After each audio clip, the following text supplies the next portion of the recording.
Fiquem à vontade.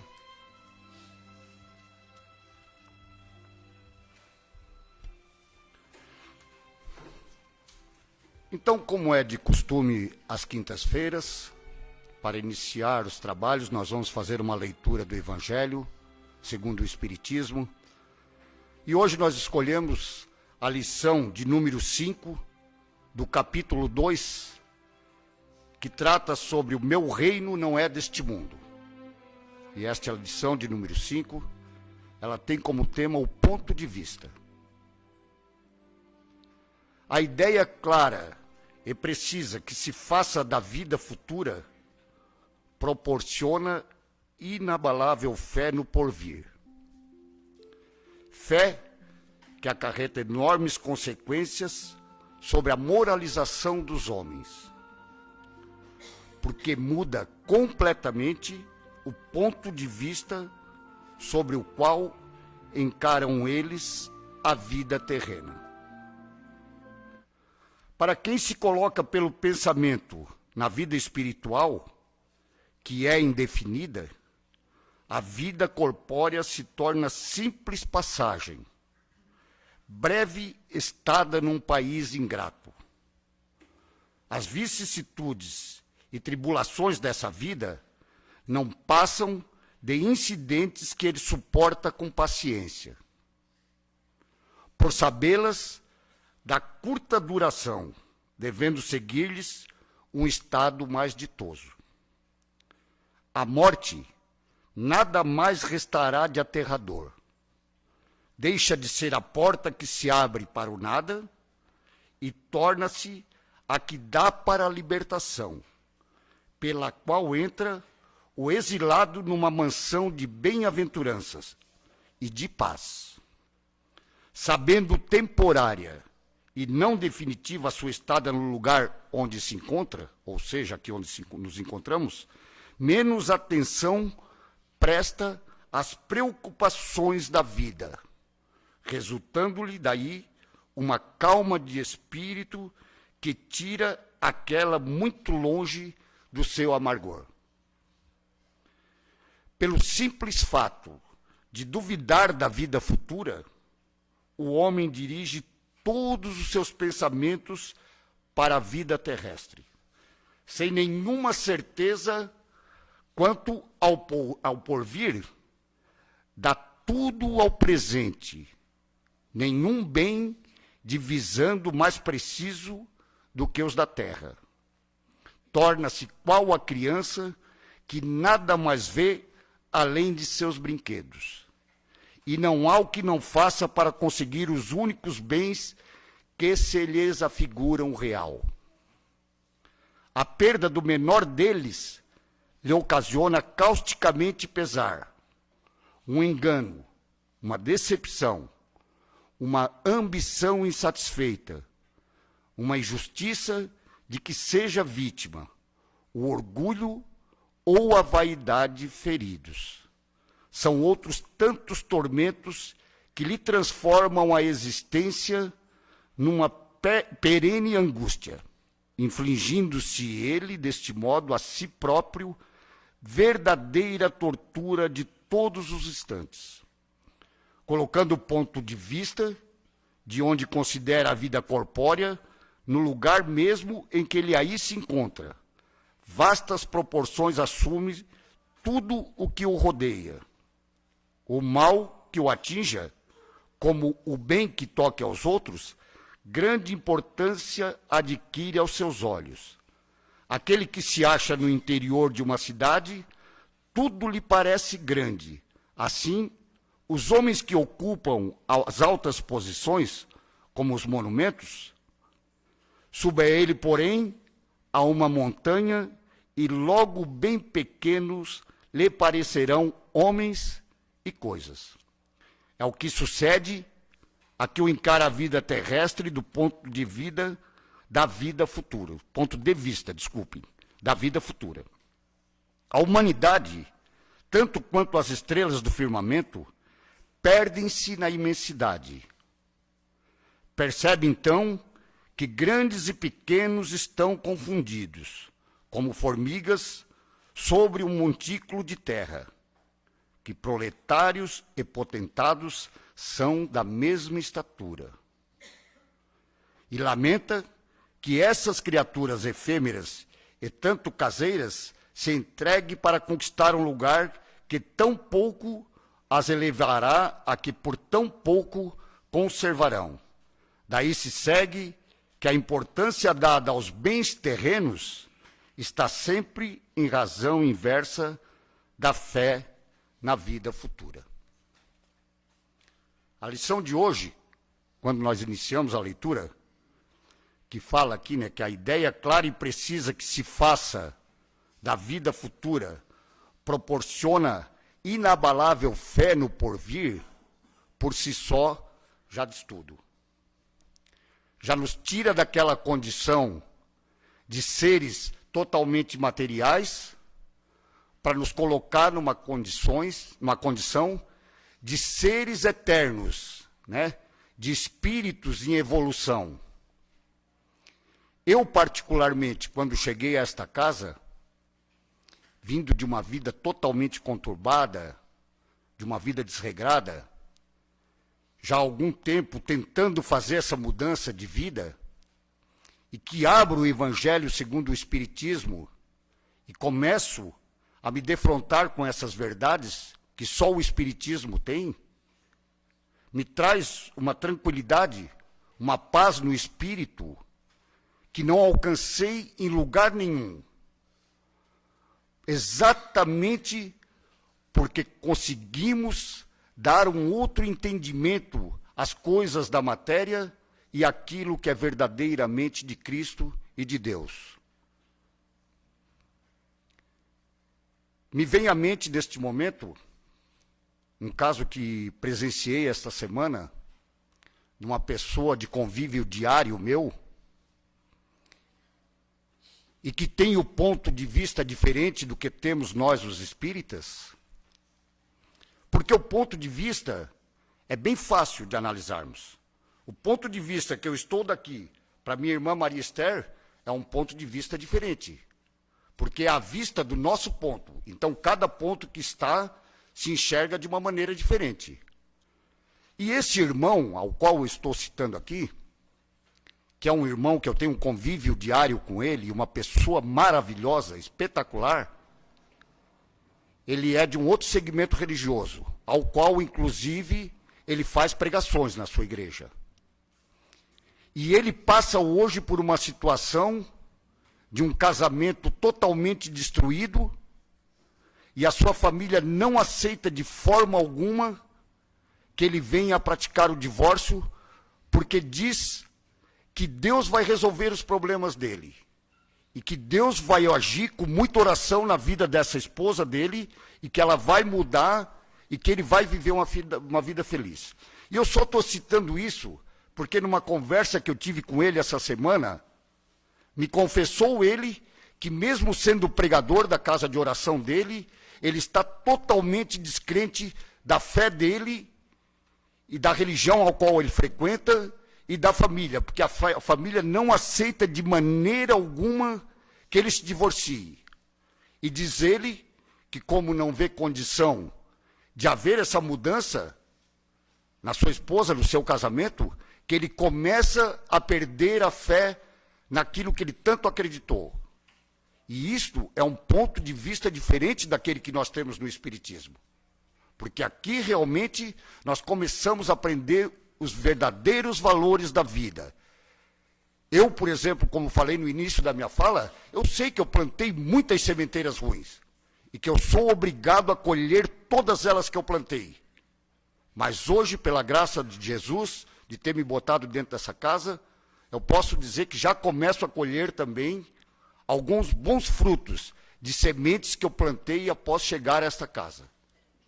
Então é isso que nos traz o Espiritismo, essa tranquilidade de sabermos que a vida futura é que tem o verdadeiro valor, e não aquilo que nós estamos apegados única e exclusivamente, que é os bens terrenos. Então, no meu entendimento, este é o verdadeiro ponto de vista do Espiritismo.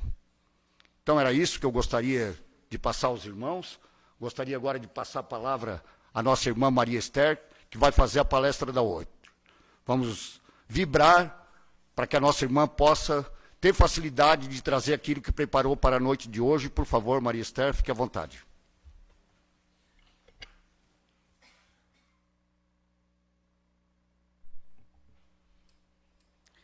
Boa noite, meus irmãos. Que a paz do Divino Mestre nos possa envolver. E que a espiritualidade amiga, protetora, que está a nos envolver na noite de hoje, coloque sobre cada um de nós as suas benesses de amor, de paz e de equilíbrio, para que possamos sair daqui bem melhores do que quando aqui chegamos. Quando nós falamos em saúde, o que é que nós pensamos? Saúde do corpo físico, como protegê-lo, como chegar à longevidade. Mas, então, ter saúde é não estar doente? Será que esta afirmativa está correta? Segundo a Organização Mundial da Saúde, saúde é o bem-estar físico, mental e social. Bom, então não é só não estar doente. É bem mais amplo este conceito. E nós ficamos a analisar e vemos as inúmeras fobias que atacam as criaturas. Milhões de pessoas. As neuroses, as psicoses, as depressões, as angústias, a síndrome do pânico, né? As ansiedades, o vazio interior, né, que as pessoas estão a passar. Então, nós, se formos analisar, nós vamos ver que é rara a pessoa que pode dizer que tem um bem-estar perfeito, bem-estar físico. É muito raro, porque quem de nós já não desenvolveu alguma obsessão, alguma neurose, alguma fobia, então, algum trauma durante a sua existência. O espírito Miramês, que psicografou muitos livros com o João Nunes Maia, e num desses livros que ele foi psicografado por João Nunes Maia, ele nos conta que os maus pensamentos são como um lixo e que deve ficar com quem os produz. E que todos nós produzimos este lixo, uns em maior quantidade, outros em menor quantidade, né, em proporções. E como é que nós produzimos este lixo mental, esta poluição da alma?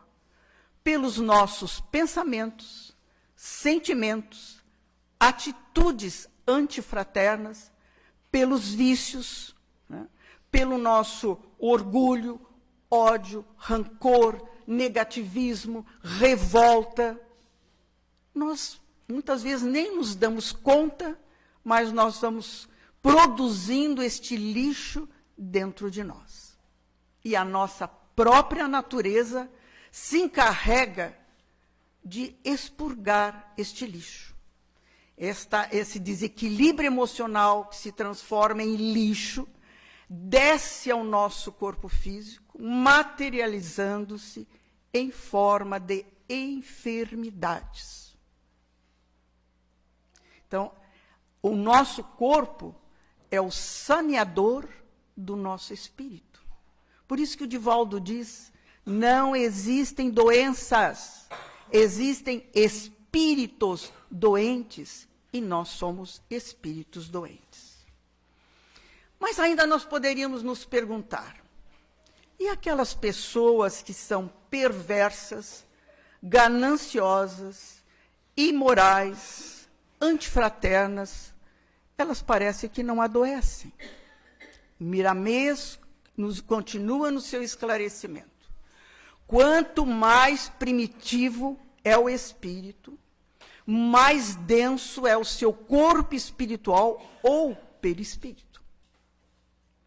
Então, essas pessoas conseguem conviver com este lixo, porque elas têm a sua constituição perispiritual bem mais densa. Mas, pelas reencarnações, nós vamos nos modificando paulatinamente e nós vamos ficando com o nosso perispírito mais leve.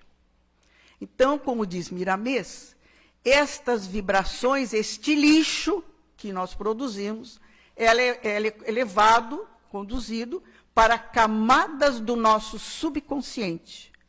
Fica ali fechadinho que nem um misterioso baúzinho, mas que, em próximas encarnações, vai servir de grandes lições e sofrimento para nós. Então, são espíritos que vão apresentar em futuras encarnações doenças congênitas, enfermidades como um câncer, o fogo selvagem, que é o pênfigo. Então, são sementes ruins que nós plantamos em encarnações passadas.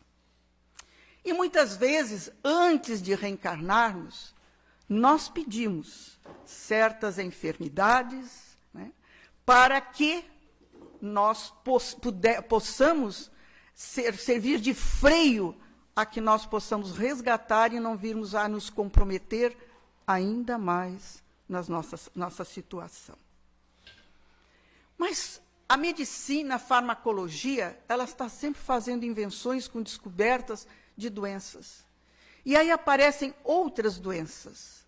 Será que a culpa é da medicina, a culpa é da farmacologia, porque isso acontece? Claro que não, né, meus irmãos? A culpa está em nós mesmos. Pelos nossos pensamentos, pelos nossos sentimentos, né? Pelas nossas atitudes, as nossas escolhas equivocadas, nós vamos entrando em comprometimentos. E aí, quando isso acontece, nós nos lamentamos, nós oramos, nós imploramos, nós nos revoltamos, porque eu oro, e as coisas não melhoram para mim. Mas será que eu já parei para pensar? Eu me faço merecedor do auxílio divino? Será que no meu dia a dia eu estou vivendo as leis divinas? Eu estou vivendo o Evangelho de Jesus?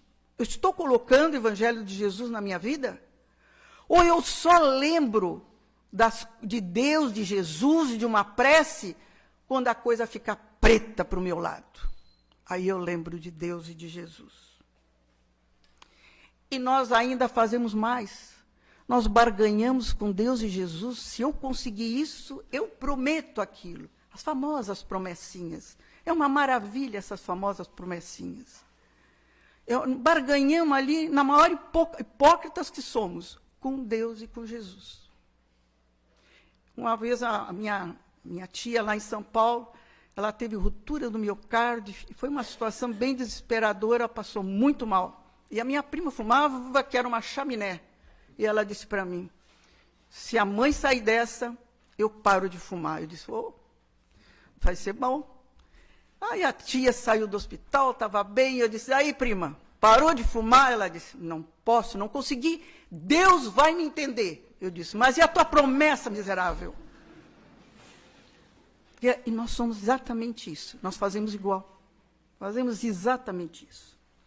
No livro Instantes da Vida, há um capítulo que se intitula Doentes e Doenças, onde, é uma psicografia desse livro, é do Chico, né? E Humberto de Campos, que é o irmão X, ele disse que ele, o Humberto de Campos, um assistente espiritual e mais um irmão, foram a um hospital, desceram aqui no plano terreno, porque tinham irmãos que clamavam pelo auxílio divino. E eles, então, foram no primeiro quarto, a pessoa estava com uma dispneia muito forte, implorando a Deus, se eu melhorar, eu vou seguir a Jesus. E ele, nas maiores promessas, foram no segundo quarto, a pessoa tinha cólicas renais, sofria com muitas dores, implorando também. A minha vida será dedicada a Jesus, o Mestre, que esteve entre nós. Foram no terceiro quarto, onde a pessoa tinha dores abdominais muito fortes, também implorava o auxílio divino. Se eu melhorar, eu vou dar um rumo novo à minha existência. Foram no quarto, onde a pessoa tinha artrite reumatoide, com dores, também implorando o auxílio divino. Ele dizia: ah, Senhor, se tu me concederes essa graça de eu melhorar, a minha vida vai mudar tudo, eu vou ser um discípulo de Jesus. E eles, então, condoídos com a situação dos irmãos, começaram a dar o passe, a fazer o tratamento magnético ali, de cura em cima dos irmãos. E depois retornaram ao plano espiritual. No outro dia eles voltaram. O quadro era completamente diferente. Do primeiro quarto que eles chegaram, o paciente gritava com a enfermeira: chama o médico, eu estou bom, eu quero alta. Foram no segundo quarto, onde a pessoa tinha as dores abdominais muito fortes. Essa daí, ele já a moça trazendo o café da manhã: dá a tua meia volta, odeio esse teu café, pode ir embora, eu nem sei porque eu ainda estou aqui. Foram no terceiro quarto, onde a pessoa tinha as cólicas renais. E ali o cara gritava com a família: como é que o meu irmão não veio até aqui até agora? Ele está me devendo, é por isso que ele não veio, mas quando ele chegar, sair daqui, eu vou dar de dedo no nariz dele. E foram no quarto, e a enfermeira perguntava: o senhor quer fazer uma prece? Ele olhou para ela e disse: tu acha que eu vou passar minha vida rezando? Eu estou bom, eu nem sei porque eu estou aqui. E os três se olharam e disseram: mas o que é que houve com eles? E o assistente disse: não estavam preparados para a cura. A enfermidade ainda tinha que fazer parte da vida deles. Não era o momento. E nós somos iguais. No momento que nós estamos passando pelo momento aflitivo, mas nós chamamos todo mundo. Nós somos as coisas mais queridas desse mundo. Nós prometemos de tudo, mudar a nossa vida, tudo vai mudar. Depois que passa, parece que o Alzheimer vem para nós, porque nós esquecemos. Pode ter certeza que nós esquecemos de tudo. Deve ser o Alzheimer. Claro que as preces, a mudança dos nossos pensamentos, dos nossos sentimentos, da nossa maneira de agir, né? Sairmos daquela acomodação, ficar lamentando a vida inteira, né? A maledicência, a ignorância que ainda nós nos encontramos, tudo isso faz com que ainda nós venhamos a enfermar. Porque nós somos o que nós pensamos. Jairson de Camargo diz que o nosso corpo sente o que pensamos. Se eu tenho pensamentos bons, porque eu tenho liberdade de pensar, todos temos liberdade total em pensar, mas nós colocamos na nossa aura psíquica o que nós pensamos. Sentimentos de calma ou de perturbação. Vai depender de nós. É isso que nós fazemos conosco. Então, as enfermidades, elas representam uma das maiores forças para a nossa evolução. E a dor faz crescer a nossa luz interior. Porque nós não evoluímos pelo amor. Então, vai na marreta mesmo, né? Aí nós aprendemos, né? Aí nós sofremos bastante e aprendemos, mudamos as nossas atitudes. Porque não adianta eu achar, eu vou lá na casa espírita, eu faço tratamento, eu melhoro, mas daqui a pouco voltou tudo. Mas claro que voltou. Porque lá fora eu não mudei o meu pensamento, eu não mudei o meu sentimento, nem a forma de como eu ajo. Eu só vim à casa espírita para que a espiritualidade resolvesse meu problema. Mas o problema está dentro de cada um de nós como a solução. Eu não posso esperar que este problema da enfermidade venha de fora para dentro. Ele é de dentro para fora. Quando eu me modificar, houver a minha transformação, aquela consciência, eu vou melhorar. Como diz Joana de Ângeles, enquanto eu não entender o que vem a ser a saúde real, eu vou passar de uma para outra enfermidade a minha vida inteira. Eu nunca vou melhorar. Porque eu não mudo. Eu estou toda hora desequilibrado. Esse desequilíbrio é que me enferma. desce no meu corpo físico, ele vai me enfermar. Então não há mudança da minha parte. Então, na maioria das vezes, né, a gente olha para as pessoas e diz assim, aquela lá é feliz, ela está sempre sorrindo. Mas às vezes nós estamos sorrindo, mas o coração está sangrando. Né? E as enfermidades da alma, eles corroem o ser por dentro. E não posso, né, analisar o meu semelhante pelo caleidoscópio da aparência. Então, às vezes, ele pode não transmitir o sofrimento, mas ele está passando por um momento difícil. Então, eu julgo os outros só pela aparência, eu não posso fazer isso, né? Quando Jesus curava, o que ele dizia? Vai e não peques mais, para que não te aconteça o pior. Sempre colocando, as doenças são efeitos das enfermidades da nossa alma. Até mesmo aquelas doenças atribuídas aos excessos que nós cometemos, do fumar, do beber, do comer em excesso, os abusos, as tendências para os vícios, né, até de outras encarnações, e que são os nossos desejos. Né? Neste livro dos Espíritos, na pergunta 909, vamos primeiro na 911, onde ele pergunta, não haverá paixões tão vivas e irresistíveis que a vontade seja impotente para dominá-las? Olha o que os Espíritos dizem. Há muitas pessoas que dizem, quero, mas a vontade só lhe está nos lábios. Querem, porém, muito satisfeitas ficam, que não seja como querem. Quando o homem crê que não pode vencer as suas paixões, é que o seu espírito se compraz nelas. Olha só, quando eu digo, eu não consigo vencer esse vício, eu não consigo sair dessa situação, é porque eu gosto da situação. Aquilo me dá prazer. Eu não saio do vício porque eu tenho prazer em estar naquele vício. Eu até posso dizer, eu quero, da boca para fora. É que nem quando uma pessoa tem um parente, né, que tem um problema de droga, onde a família luta, bota numa clínica para resolver o problema. A família quer. Quando ele disser, eu quero, mas de sentimento, ele vai conseguir sair. Vai pedir ajuda para sair.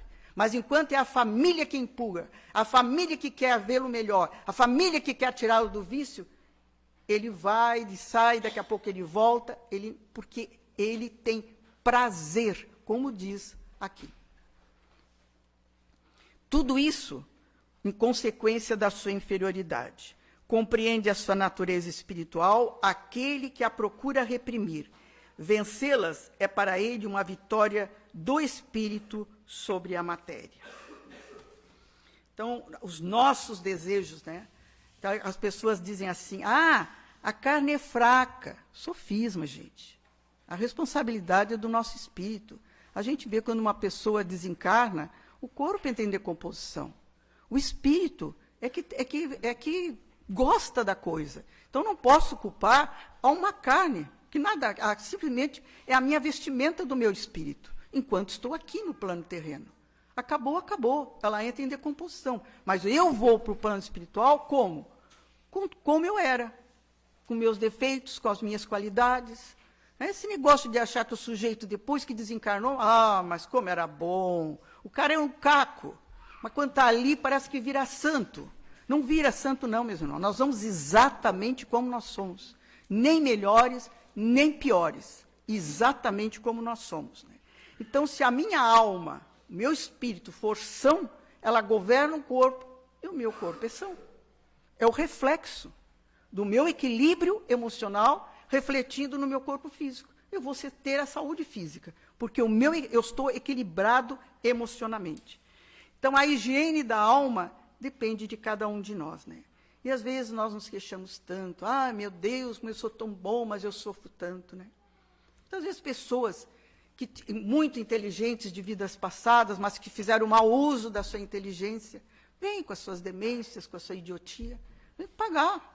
Ele vem resgatar coisas erradas que cometeu. Não adianta. É Deus que está me castigando? Não, Deus não está me castigando. Quando eu cometo excessos, quando eu entro em vícios, eu danifico o meu corpo espiritual. Então eu volto numa outra existência com ele já lesado. Que essa doença do espírito vai para o meu corpo físico. Então sou eu o culpado de tudo. Deus só me dá mais uma oportunidade. Vai, meu filho, vai. Vai ver se tu te melhora. E mesmo assim nós chegamos aqui, nós não queremos nada com nada. Achamos que a nossa vida tem que ser um mar de rosa, tudo tem que ser a maior tranquilidade, ter uma vida de prazer e de facilidades. Não é para ninguém. Nós estamos num planeta de provas e expiações. Todos nós que aqui viemos com a nossa carga de trabalho, de resgates, de coisas a fazer, né? Então, mas aquelas pessoas que fumam, olha aí, a maioria das vezes fumou a vida inteira e nem morre de câncer de pulmão. Não morre de câncer de pulmão, mas ele lesou o seu corpo espiritual e o pimpolho vai voltar, sabe como? Com bronquite e asma. E aí a gente diz, é a cidade que é poluída. Não é o pimpolho que é comprometido. Imagina, o pimpolho é a coisa mais querida da minha vida, é o santinho que está vindo. Não nasce santo aqui no plano terreno. Todos nós estamos resgatando, gente. Não existe o santo. Existem espíritos comprometidos e somos. E hoje nós somos o nosso melhor. Imagino que já não fizemos. Né? E nós estamos achando ruim ainda. É o melhor e estamos achando ruim. Eu não queria essa vida, não era bem assim que eu queria a minha vida. Né? Queria que fosse bem diferente. Então, aquelas pessoas que, orgulhosas, né? E que muitas vezes vêm com uma doença asquerosa, que tem que sair do convívio social, para que ela aprenda a ser humilde. Né? O egoísta, que numa existência passada só pensou para ele, nem aí para os outros. Aí ele volta numa situação carente, precisando da parte da medicina e implorando o auxílio divino, para que ele aprenda. Ele não foi egoísta? Ele ia para ver o que é ser um egoísta, para aprender a compreender o seu semelhante. Aquele que fez mau uso da palavra, né, para ferir, para magoar, para mentir, para ofender, né, ele vai voltar com a sua deficiência no aparelho vocal, né, surdo-mudo. Então, o silêncio exterior vai refazer o interior dela. Então, são necessidades que os espíritos têm que passar pelo mau uso que fizeram. Aqueles que usaram o sexo sem amor, sem responsabilidade nenhuma, com doenças, inibições genésicas. Então, a gente sabe. Não é por acaso. É só comigo que acontecem as coisas? O que acontece conosco não era para o vizinho, não, era para nós mesmos. Nós sempre achamos, né, que... Por que comigo? Quer dizer, com o vizinho pode. Comigo não, né? Por que comigo, né? Então, nós não temos que maldizer as enfermidades, porque elas têm a missão purificadora e redentora para os nossos espíritos, né? E nós só vamos sofrer aquilo que fizemos os outros sofrerem, ou que tenhamos danificado até o nosso próprio corpo físico. Só isso que nós vamos sofrer, né? Por isso que o Cristo disse, orai e vigiai para não cairdes em tentação. Aquilo que fizerdes aos outros, tu vai receber. Vamos procurar levar uma vida melhor, né? Então, conforme nós vamos nos espiritualizando, domando as nossas inclinações, nós teremos um corpo realmente mais sadio, em todos os sentidos, físico, emocional, né? Em todos os sentidos nós vamos ter, né? Portanto, o agir o mal, os vícios, a criminalidade, a corrupção, o mau uso da inteligência, da beleza física, né? Porque as pessoas acham, que é bonita para mostrar, beleza física é maravilha, acho que é uma prova. E temos que ver como nós vamos nos sair dessa prova, que até beleza física é uma prova. Os olhos, os ouvidos, a boca, né? A sexualidade, são agressões que fizemos no nosso corpo espiritual e vamos voltar com eles lesionados. Então, vamos ter consciência de modificarmos as nossas existências, para que nós tenhamos no futuro uma vida melhor para nós mesmos. Não tenha dúvida. Então, na saúde, na essência, é a harmonia de vibrações. Essa é a grande realidade. Então, nós somos herdeiros das nossas próprias conquistas. Conquistas no campo moral, conquistas no campo intelectual, as tendências, as aptidões que procedem das nossas vidas passadas, né? Então, todos nós que aqui estamos, nós nascemos aqui neste planeta para lavar um tanque da vida, né? Trazemos um fardo sujo, vamos ter que lavar nesse tanque da vida. Nós interpretamos muitas vezes a vida de forma diferente, né? Às vezes levando uma vida cheia pelos instintos, pelos vícios. E o que nós vamos? Nós vamos colher tudo aquilo que nós semeamos durante a nossa existência. Então, nós temos que entender a função da dor, do sofrimento e da doença nas nossas existências, né? Aprendendo a conviver com ela e a tentar superá-la. Ah, mas então eu tenho que aceitar tudo passivamente e eu então tenho que sofrer e deixou? É só isso? Não. Vamos lutar. Vamos lutar para sair disso. Vamos trabalhar pelo nosso semelhante. A mediunidade é uma ferramenta que é nos dada quando nós reencarnamos, e nós pedimos para vir com ela. Porque quando eu me dou ao meu semelhante, eu aprendo também o que é a caridade que fala do Evangelho. Eu começo a entender o meu irmão. Então, eu me doando, eu posso me melhorar. Eu posso até aliviar a minha pena. Conta-se que um senhor já trabalhava numa fábrica, e era um espírita e trabalhava muito com obras assistenciais, era bem zeloso nesse sentido. E um dia na fábrica ele perdeu um dedo. E aí os amigos começaram a dizer para ele, vem cá, teus espíritos estavam de férias, não, tu vai estar sempre na casa espírita, está sempre ajudando os outros, eles estavam de férias e não te ajudaram. Ele disse que ele ficou muito angustiado com aquilo que falaram. Aí numa mesa mediúnica disse, meu irmão, eras para perder o braço. Tu perdeste só o teu dedinho, pela forma como tu te conduzes, pelo trabalho assistencial que tu fazes, pela forma como tu tratas os teus familiares dentro do teu lar, a tua família. A tua pena foi computada. Então, às vezes, a espiritualidade não pode tirar a nossa prova, mas pode amenizar a nossa prova. Então, não é eu ficar passivo, esperando e sofrendo, porque eu tenho que sofrer. Absolutamente. Vamos lutar para sair disso, né? Tem tantos trabalhos que eu posso fazer, dar a minha mão de obra gratuita. Eu posso amenizar a minha prova se eu quiser. E a principiar pela mudança do meu pensamento. Pensamentos mais otimistas, né? Não é de lamentação, não é de revolta pelas coisas que nos ocorrem. Não tem necessidade disso, né? No livro Ser, Destino e Dor, Leon Diniz nos diz, puxa, mas como é difícil o ser humano entender que o sofrimento é bom para ele. Que é uma forma de nós nos educarmos os nossos espíritos, nos redimirmos. Mas as pessoas têm dificuldade para entender isso aí, né? E Joana de Ângelo nos disse que a dor, ela não tem a função punitiva para nós, não, mas educativa. Ela nos educa, ela nos faz melhor, ela nos traz luz ao nosso interior, né? William James, ele era médico, psiquiatra e filósofo.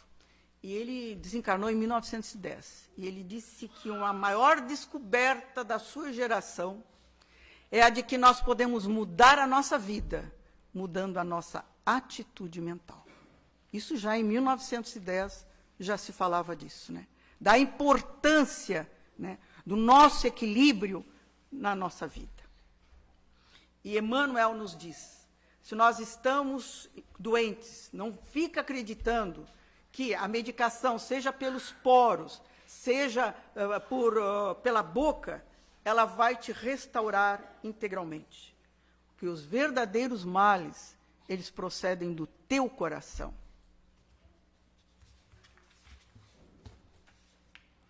Aí nós temos que nos perguntar, né? Qual o papel da doença na minha vida? Por que a doença se instalou na minha vida? Para me atormentar? Claro que não, né?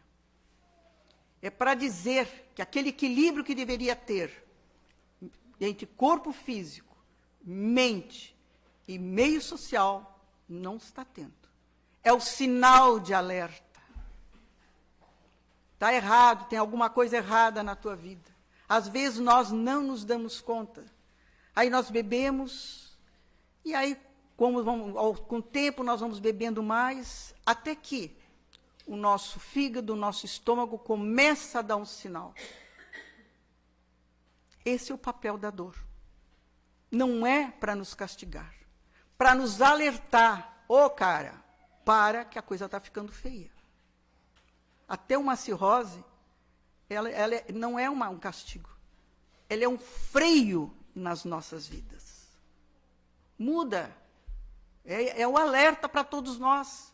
Alguma coisa tu estás fazendo que está errado, te alerta nisso. Então, a doença, a enfermidade, é um alerta para nós. Vamos ver onde é que estou errando, o que é que está havendo na minha vida que eu estou enfermando o meu corpo físico. Então, qual é o remédio que é capaz de devolver?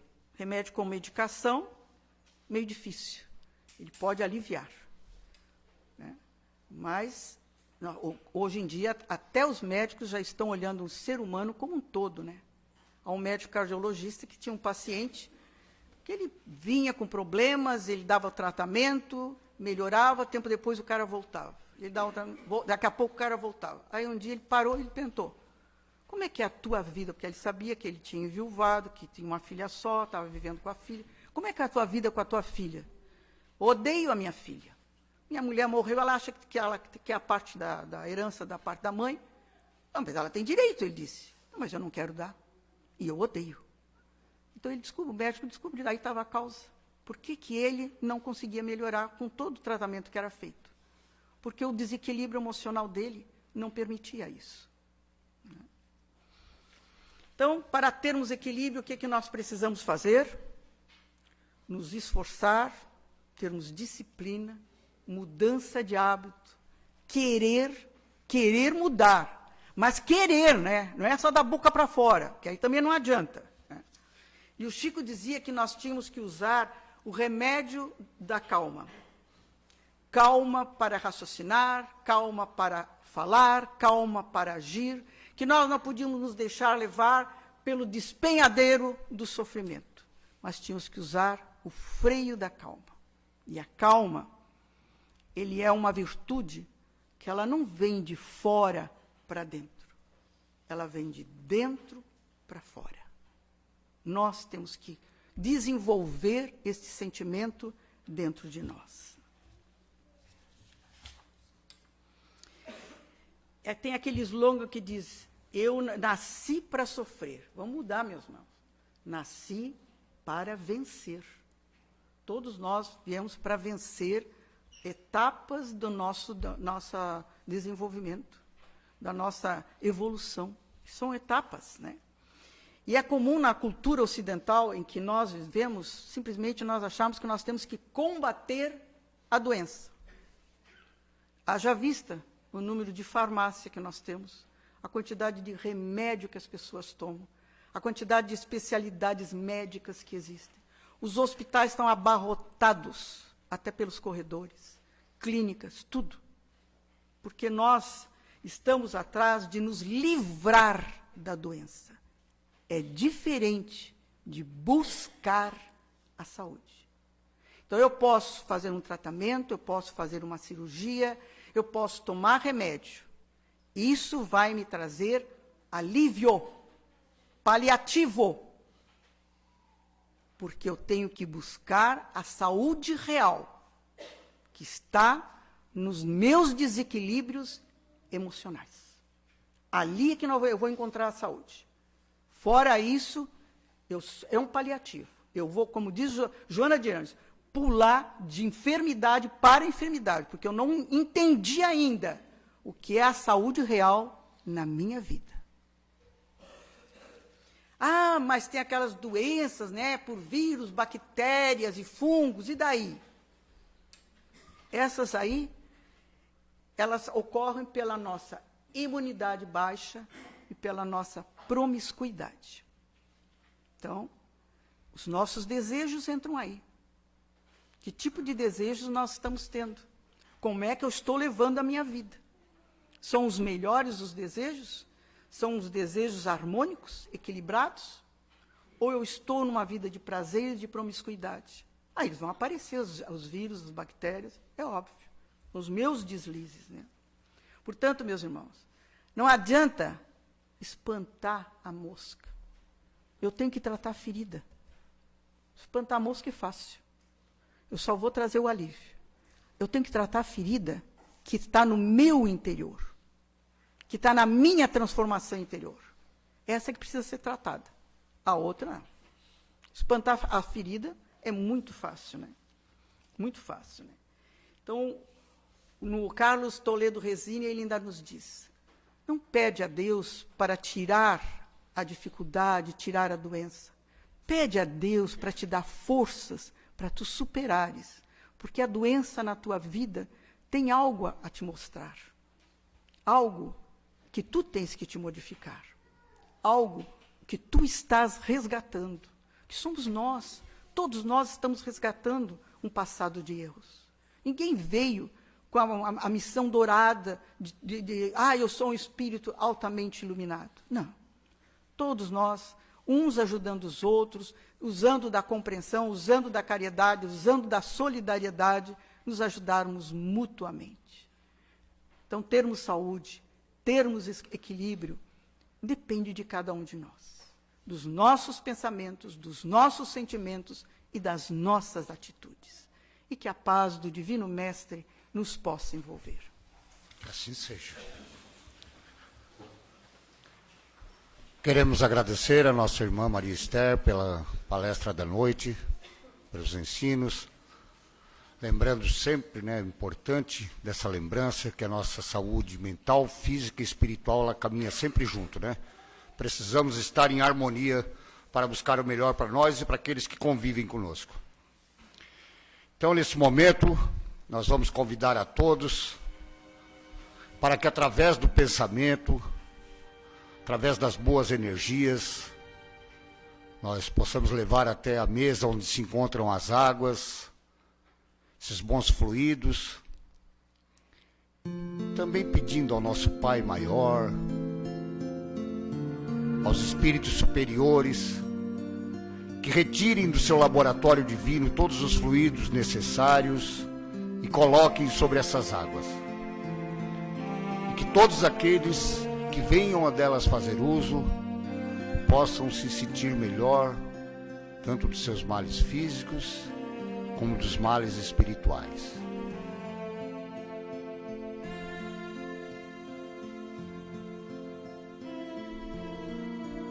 Senhor, nós que estamos aqui nessa noite em Teu nome, te pedimos, ó Pai, por todos aqueles irmãos que se encontram em clínicas, em hospitais, que a Tua bondade e o Teu amor imenso, ó Pai, possa chegar até eles. Queremos te pedir, Senhor, por todos os idosos e as crianças em abandono, às vezes esquecida em seus próprios lares, atirada aos asilos. Senhor, olhai por esses irmãos mais necessitados. Queremos te pedir ainda, Senhor, por todos os nomes que se encontram nas urnas, de encarnados e desencarnados, que todos possam ser atendidos por Ti, ó Pai amado.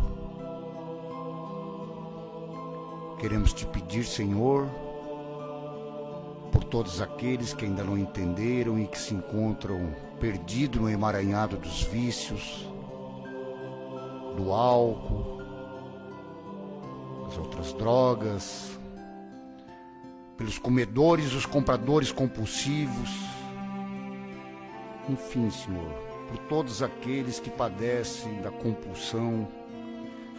Senhor, estendei sua mão sobre eles, que eles possam entender de uma vida melhor, Senhor, livre e desacorrentado de todos os vícios.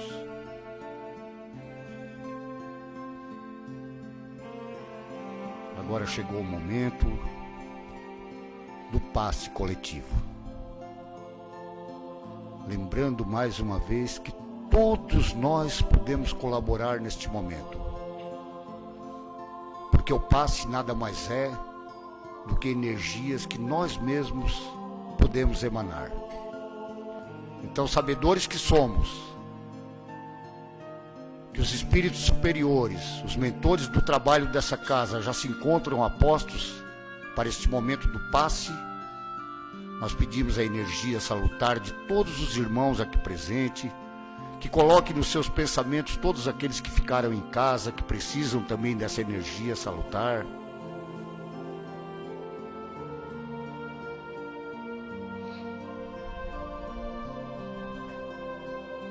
Senhor, nesse ambiente de paz e de amor, te pedimos a paz, a luz, a serenidade.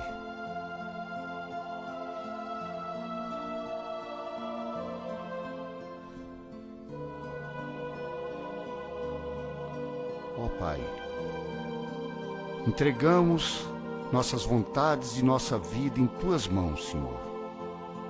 Que seja feita a Tua vontade, ó Pai amado. Por isso, neste momento, todos já devidamente harmonizados pelo passe, nós vamos mais uma vez proferir a prece que Jesus nos ensinou.